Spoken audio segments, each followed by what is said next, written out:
చాలా సంతోషం. ఈరోజు మన మండలంలో మొట్టమొదటిసారిగా పండుగ సాయన్న, కొరివి కృష్ణస్వామి విగ్రహాలు ఈరోజు పాలమాకుల గ్రామంలో చేసుకోవడం చాలా సంతోషంగా ఉంది. బహుశా మన నియోజకవర్గంలో రెండవది, మన మండలంలో మొదటిది. ఈ మధ్యనే సిద్దిపేటలో ఒకటి ఏర్పాటు చేసుకున్నాం, మళ్ళీ రెండవది ఈరోజు పాలమాకులలో ఏర్పాటు చేసుకున్నాం. అయితే విగ్రహాల ఆవిష్కరణ చేయడం ఎంత ముఖ్యమో వారిని ఆదర్శంగా తీసుకొని ఇప్పుడే ప్రకాష్ అన్న చెప్పినట్టు జీవితంలో వారిని మార్గదర్శకంగా తీసుకొని ముందుకు నడవడం అనేది చాలా చాలా ముఖ్యమైనటువంటిది. ఇవాళ బాగా కష్టపడతారు, పొద్దున్న లేచి చాలా కష్టపడతారు, కానీ ఆ కష్టం అంతా పొద్దుకి ఖతమైపోతున్నది. అట్లా కాకుండా పిల్లల్ని చదివించి కుటుంబాన్ని పైకి తెచ్చి మనం చక్కగా ముందుకు పోవాల్సినటువంటి అవసరం ఉంది. ఇలా అనేక అవకాశాలు ఉన్నాయి ప్రపంచంలో. మరి ఆ అవకాశాలు అందిపుచ్చుకోవాలంటే ఎవరైనా సరే చదివి కష్టపడి పైకి రావాల్సినటువంటి అవసరం ఉంది. అది మగపిల్లలైనా ఆడపిల్లలైనా బాగా చదివించగలిగితే మన హక్కులు మనం పొందగలుగుతాం. ఉన్నతమైనటువంటి ఆశయాలతో, ఉన్నతమైనటువంటి విలువలతో కూడినటువంటి జీవితాన్ని మనం పొందగలుగుతాం. మరి ఈరోజు నేను విషయాల్లోకి పోను, ఎందుకంటే అన్న చాలా డీటెయిల్గా చక్కగా కొరివి కృష్ణస్వామి ముదిరాజ్ గురించి ఎంతో గొప్పగా చెప్పారు. ఆయన హైదరాబాద్ తొలి మేయర్గా ఆయన ఈ జాతిని ఒక సంఘాన్ని స్థాపించి ఏ రకంగా పైకి తీసుకొచ్చారో చక్కగా తను వివరించారు. అదేవిధంగా పండుగ సాయన్న గారైతే తన ప్రాణాలని కూడా లెక్క చేయకుండా పేదల కోసం పోరాడి చివరికి ప్రాణాలు వదిలినటువంటి పండుగ సాయన్న ఇవాళ ఆయన ఎంత గొప్పవాడో కూడా మనం గమనించుకోవాల్సినటువంటి అవసరం ఉంది. సో ఇట్లా చాలామంది ఉన్నారు. నిజంగా కానిస్టేబుల్ కిష్టయ్య అయితే ఆ రోజు తెలంగాణ రావాలి అని జై తెలంగాణ అంటూ తన తుపాకీతో తానే కాల్చుకొని ప్రాణాలిచ్చి ఇవాళ చరిత్ర పుటల్లో నిలిచిపోయిండు కానిస్టేబుల్ కిష్టయ్య. అనేక చోట్ల కూడా కానిస్టేబుల్ కిష్టయ్య గారి విగ్రహాలు పెట్టుకున్నాం. ఈ మధ్యనే మీరు చూసుంటారు, కేసీఆర్ గారు వారి బిడ్డను చదివించి డాక్టర్గా కాదు పీజీ కూడా, పెద్ద డాక్టర్గా కూడా వారిని చదివించి ఆ కుటుంబాన్ని కేసీఆర్ గారు పర్సనల్గా ఏ రకంగా పైకి తీసుకొస్తున్నారో కూడా మీరు చూశారు. నిజానికి ముదిరాజులకు సంబంధించి కూడా మన బీఆర్ఎస్ ప్రభుత్వం వచ్చిన తర్వాత చాలా గ్రామాల్లో నీళ్ళు వచ్చినాయి. మిషన్ కాకతీయ కింద చెరువులు బాగా చేసి ప్రాజెక్టులకు చెరువులకు అనుసంధానం చేసి కొత్త ప్రాజెక్టులు నిర్మించి ఇవాళ చెరువులలో నీళ్లు చూస్తున్నాం. ముదిరాజులకు ఉపాధి పెరిగిందా లేదా మీకే తెలుసు. ఎంత అద్భుతంగా పెరిగిందో కూడా మీకు తెలుసు. మన పాలమాకుల ఊర చెరువే 20 ఏళ్ళకు ఒక్కసారి కూడా నిండకపోవు. లోకమంతా కొట్టుకపోతే పాలమాకుల ఊర చెరువు గప్పుడు నిండుతుండే, కానీ ఇప్పుడు ఎండుతుందా? కాలమైనా కాకపోయినా కాళేశ్వరం ప్రాజెక్టుతో పాలమాకుల ఊర చెరువును కలిపిన తర్వాత ఇవాళ ఎప్పుడు నిండు కుండ లెక్క పాలమాకుల ఊర చెరువు అయింది. మా గ్రామ ముదిరాజులు ఇవాళ ఇంత వృత్తి దొరికి ఉపాధి దొరుకుతున్నటువంటి పరిస్థితి కూడా మీరే చూస్తున్నారు. ఇట్లా రాష్ట్రంలో కేసీఆర్ గారు వచ్చిన తర్వాత రాష్ట్ర వ్యాప్తంగా, ఎందుకంటే ఆనాడు సమైక్య రాష్ట్రంలో చెరువుల్ని పట్టించుకోలే, ప్రాజెక్టులను పట్టించుకోలే, మన నీళ్లు మనకు దక్కలే.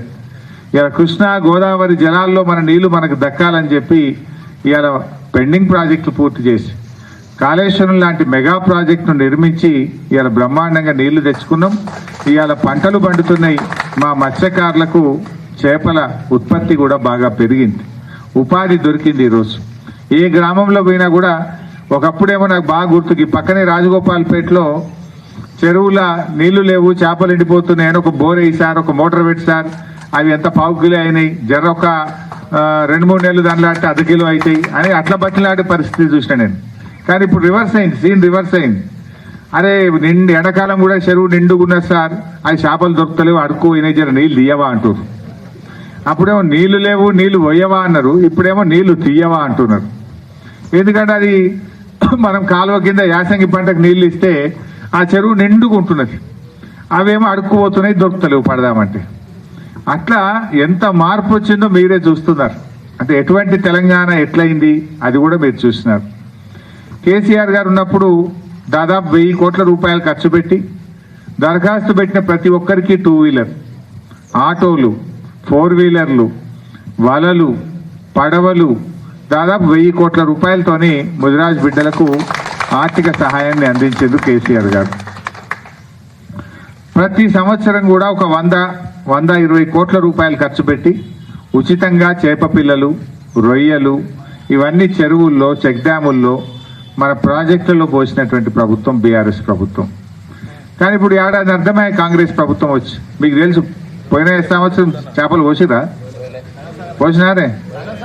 మన సిద్దిపేట జిల్లా కానీ, మన మెదక్ జిల్లా కానీ, సంగారెడ్డి జిల్లా కానీ దాదాపు సగం జిల్లాల్లో చేప పిల్లలే పోయలే. ఇక కొన్ని జిల్లాల్లో పోసిన కాడ కూడా సగమంతనే పోసిండ్రు. ఇదివరకు 1,00,000 పిల్లలు పోతే ఇప్పుడు 50,000 అంటారు. అది కూడా కొన్ని చెరువులకే పోసిండ్రు, అన్ని చెరువులకు పోయలే.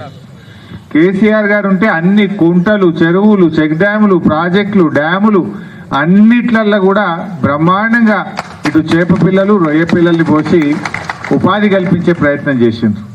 మేము అంతకంటే మంచిగా చేస్తాం. కేసీఆర్ 1,00,000 పోసిండు, మేము 2 లక్షలు పోతాము అన్నారు. ఇప్పుడు 1,00,000 లేదు, అసలు పోసుడే బంద్ అయిపోయింది. పోయిన సంవత్సరం అయితే అసలు చేప పిల్లలే పోయలే మన జిల్లాలో కానీ, రాష్ట్రంలో చాలా జిల్లాల్లో పోయలేదు. ఇప్పుడు మళ్ళీ వర్షాలు స్టార్ట్ అయినాయి. నిన్న మొన్న బీఆర్ఎస్ ప్రభుత్వం ఉన్నప్పుడు, కేసీఆర్ గారు ఉన్నప్పుడు, అప్పుడు శ్రీనివాస్ యాదవ్ గారు మంత్రిగా ఉండేవారు కానీ, మా బండ ప్రకాష్ అన్న కానీ, ఈటల రాజేందర్ అన్న కానీ అసలు ఎండాకాలంలో సుధరాయిస్తాం మేము. ఏమని వానకాలం వస్తుంది, ఏమైనా చేప పిల్లలు టెండర్లు పిలుగుంది, చేప పిల్లలు పెంచుంది, మనం జూలై నుంచి మళ్ళా కుంటలలో, చెరువులలో చేప పిల్లలు పోయడానికి తయారుగా ఉండాలని చెప్పి బడ్జెట్ ఇవ్వడం కానీ, చేప పిల్లలకు టెండర్లు పిలవడం కానీ రెడీ పెట్టుకునేటువంటి పరిస్థితి ఉండే. కానీ ఇవాళ ఈ ప్రభుత్వం వచ్చిన తర్వాత ఇప్పుడు ఆల్రెడీ మే అయిపోతుంది, జూన్ నెలకు ఎంటర్ అవుతా ఉన్నాం. ఇప్పటిదాకా ఈ రాష్ట్రంలో చేప పిల్లలకు ఇంకా టెండర్లే పిలవలే. పోయినసారి కూడా ఏమైంది, ఎప్పుడో ఆగస్టులో టెండర్లు పిలిచిండ్రు, అక్టోబర్లో కొన్ని చేప పిల్లలు వస్తే ఒక 5-10 జిల్లాలలో కొన్ని చెరువులలో పోసిండ్రు, అయిపోయిందని చేతులు దులుపుకున్నారు. ఇప్పుడు కూడా జూన్ నెల వచ్చినా ఈ రోజు కూడా టెండర్లు పిలవట్లేదు. అంటే ఈ ప్రభుత్వం ముదిరాజులంటే, మా మత్స్యకారులంటే ఎంత నిర్లక్ష్యంగా ఉందో ఇవాళ అర్థం చేసుకోండి. నేను ఈ పాలమాకుల నుంచి ముఖ్యమంత్రి గారిని డిమాండ్ చేస్తా ఉన్నా, కనీసం పోయిన సంవత్సరం పోయలేదు. ఇప్పుడైనా తక్షణమే బడ్జెట్ కేటాయించి చేప పిల్లలకు టెండర్లు పిలిచి ఈ సంవత్సరం అన్ని కుంటల్లో, చెరువుల్లో చేప పిల్లలు, రొయ్య పిల్లలు వదలాలని చెప్పి నేను ప్రభుత్వాన్ని డిమాండ్ చేస్తా ఉన్నాం. ఒకవేళ వదలకపోతే మాత్రం నిన్ను వదిలిపెట్టాము, అవసరమైతే పెద్ద ఎత్తున పోరాటానికి శ్రీకారం చుట్టైనా సరే మా మత్స్యకారులకు ఉపాధి దెబ్బతినకుండా కాపాడుకోవడానికి బీఆర్ఎస్ పార్టీ అండగా ఉంటుందని చెప్పి కూడా నేను మనవి చేస్తా ఉన్నా. మాటలు చాలా చెప్పిండ్రు. పొద్దుగాల నేను ఇటు వస్తా ఉంటే జోగిపేటకెళ్ళి ఫోన్లు వచ్చినాయి, సార్ ఈ జీలుగు జనుము విత్తనాలు దొరుకుతలేవు, ఈడ బాగా లొల్లు అవుతుంది, రాస్తా రోకో అవుతుంది, అరే ఎట్లా సార్ అన్నారు. పోయినసారి బీఆర్ఎస్ గవర్నమెంట్ ఉన్నప్పుడు అయితే అడిగినన్ని సంచులు దొరికినాయి, జనుమైనా జీలుగైనా. ఇప్పుడు రేటు పెంచిండ్రు, అవి దొరకలేవు సార్. పొద్దుగాల 5 గంటలకు వచ్చి చెప్పుల లైన్లో పెట్టినాం, ఇంకా దొరకలేవని సంగారెడ్డి జిల్లా జోగిపేటకి వెళ్ళి మన లీడర్లు ఫోన్ చేస్తూ ఉండ్రి నాకు. ఇలా మన జిల్లాలో కూడా అదే పరిస్థితి. అంటే ఏమిస్తారు మీరు? విత్తనాలు సరఫరా చేయడం చేత కాదు, చేప పిల్లలు సరఫరా చేయడం చేత కాదు, ఏమన్నా మాట్లాడితే పైసలు లేవంటాడు. అందాల పోటీలకు మాత్రం 200 కోట్లు పెట్టిండు. అది ఎవరు కడుపు నింపుతుంది? అది 200 కోట్ల రూపాయలు ఖర్చు పెట్టి అందాల పోటీలు పెట్టడానికి పైసలు ఉన్నాయట. రైతులకు జనుము జీలుగు విత్తనాలు ఇవ్వమంటే పైసలు లేవంటాడు. ఇది ఎక్కడి గవర్నమెంట్? మా ముదిరాజులకు చేప పిల్లలు ఇవ్వమంటే పైసలు లేవంటాడు. చేప పిల్లలకు ఎంత అవుతాయి? తిప్పి కొట్టే 100 కోట్లు అవుతాయి. నువ్వు 200 కోట్లు పెట్టి అందాల పోటీలు పెట్టబడుతుంది. అది ఏ వర్గానికి, ఏ గ్రామానికి, ఏ ప్రజల కడుపు నింపుతుందని నేను అడుగుతా ఉన్నా. ఎవరి కోసం అందాల పోటీలు నిర్వహిస్తున్నావు? దాని ద్వారా ఈ రాష్ట్ర ప్రజలకు వచ్చేది ఏందో ఇవాళ ముఖ్యమంత్రి గారు సమాధానం చెప్పాలి. అంటే ఈ రకంగా తయారైపోయింది వ్యవస్థ. చేయాల్సిన పని చేస్తలేరు. కానీ ఇవాళ రైతులకు రుణమాఫీ చేయమంటే పైసలు లేవంటాడు, రైతు బంధు ఇవ్వమంటే పైసలు లేవంటాడు. కానీ ఇవాళ 1000 కోట్లు పెట్టి టెండర్లు అయితే పిలుస్తుండు. ఎవరి జేబులు నింపడానికి? కమిషన్ల కోసమా? కేసీఆర్ రైతు బంధు ఇవ్వగలిగినప్పుడు నువ్వు ఎందుకు ఇవ్వలేవు? వానకాలం ఇవ్వపోతివి, యాసంగి ఎగబెట్టివి, 15,000 ఇస్తా అని ఇచ్చే 10,000 కూడా ఇవ్వకపోతివి. కానీ ఇప్పుడు ఏం చేస్తుండు? HMWSలో 10,000 కోట్లతో టెండర్లు పిలిచిండు, GHMCలో 7,000 కోట్లతో టెండర్లు పిలిచిండు, HMDAలో 20,000 కోట్ల రూపాయల పనులకు టెండర్ పిలిచిండు. అదేందో ఫ్యూచర్ సిటీ అని ఆయన భూములు కొనుక్కున్నాడట, ఆడికి 4 లైన్ రోడ్ 6 లైన్ రోడ్ వేస్తా దానికి 4,000 కోట్లు ఖర్చు పెడుతుండు. మరి వీటన్నిటికి పైసలు ఎక్కడికి వస్తున్నాయి?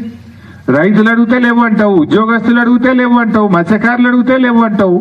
1,00,000 కోట్ల రూపాయలతో టెండర్లు పిలిచి పనులు చేస్తున్నాడు.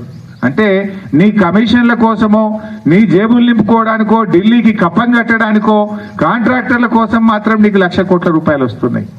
పేద ప్రజలు అడిగితే, రైతులు అడిగితే, మత్స్యకారులు అడిగితే, మా కుల వృత్తుల వాళ్ళు అడిగితే మాత్రం డబ్బులు లేవని చెప్పి మాట్లాడుతున్నాడు. ఇవాళ ప్రజలకు అన్ని విషయాలు అర్థమవుతున్నాయి. అందాల పోటీలకు మాత్రం పైసలు వస్తున్నాయి, మా మత్స్యకారుల కంటే వస్తలేవు, చేతులు వస్తలేవు నీకు. ఇవి కూడా మనం గమనించాల్సినటువంటి అవసరం ఉంది. బట్ ఈరోజు మా అన్న ప్రకాష్ అన్న చెప్పినట్టు, అన్న మా సిద్దిపేట నియోజకవర్గంలో పెద్దమ్మ గుడి దేవాలయం లేని ఊరే ఉండదు. ఏ ముదిరాజ్ కమ్యూనిటీ హాల్ లేని ఊరే ఉండదు మా నియోజకవర్గంలో. ప్రతి గ్రామంలో కూడా మా సిద్దిపేట నియోజకవర్గంలో ముదిరాజ్ కమ్యూనిటీ హాల్ కట్టించిన, ప్రతి దేవాలయానికి కూడా నా వంతు సహాయం అందించి ప్రతి ఊర్లో కూడా పెద్దమ్మ గుడి దేవాలయం కట్టినాయి. అండ్ ప్రతి దేవాలయానికి కూడా నేనే పోతా. ఆల్మోస్ట్ 90 ఎన్నన్నా ఒక్కటి మిస్ అయిందేమో కానీ 99% ప్రతి దేవాలయం ప్రారంభోత్సవానికి, ఆ అమ్మవారి కళ్యాణానికి, వార్షికోత్సవానికి ఆల్మోస్ట్ ప్రతి సంవత్సరం కూడా వెళ్తూ ఉంటాం. అంటే అట్లా అంత అవినాభావ అనుబంధం మాతో ఉన్నది. ఇందాక అన్న చెప్పినట్టు దాదాపు 10 కోట్ల రూపాయలు ఖర్చు పెట్టి సిద్దిపేటలో ముదిరాజులకు బ్రహ్మాండమైన ఏసీ ఫంక్షన్ హాల్ కట్టాం. ఇవాళ సిద్దిపేటలో పెద్ద పెళ్లిళ్ళు ఎవరైనా చేసుకోవాలంటే ఏది పెద్దగా ఉన్నది అంటే ముదిరాజ్ ఫంక్షన్ హాల్ పెద్దగా ఉందని అడిగే పోతుంది. సో అట్లా అంత పెద్దది బ్రహ్మాండమైనటువంటి ఏసీ ఫంక్షన్ హాల్, పార్కింగ్ సౌకర్యంతో 2-3 ఎకరాల్లో చాలా విలువైనటువంటి భూమి కూడా కేటాయించి మనం నిర్మాణం చేసుకొని అందరికీ ఆదర్శంగా నిలిచినాం. సో ఈరోజు పాలమాక్ల గ్రామ యువత కానీ మా ముదిరాజ్ బిడ్డలు చక్కగా ముందుకొచ్చి ఇవాళ ఎంతో ఆదర్శవంతంగా కొరివి కృష్ణస్వామి గారిది మరి పండుగ సాయన్న విగ్రహాన్ని పెట్టి చాలా మంచి కార్యక్రమం చేశారు. దీంట్లో భాగస్వాములై కష్టపడ్డ ప్రతి ముదిరాజ్ బిడ్డకు నా హృదయపూర్వక అభినందనలు, మీ అందరికీ ధన్యవాదాలు కూడా తెలియజేస్తూ, మరి అన్నగారు చెప్పిన విషయాన్ని దృష్టిలో పెట్టుకొని జీవితంలో కూడా చాలా జాగ్రత్తగా పైకి రావడానికి కష్టం చేయడం ఒకటే కాదు, పిల్లల్ని చదివించడం, మనం పైకి ఎదగడానికి కూడా ఒక మార్గనిర్దేశకం చేసుకొని ముందుకు సాగాలని చెప్పి కోరుకుంటూ అందరికీ నమస్కారం.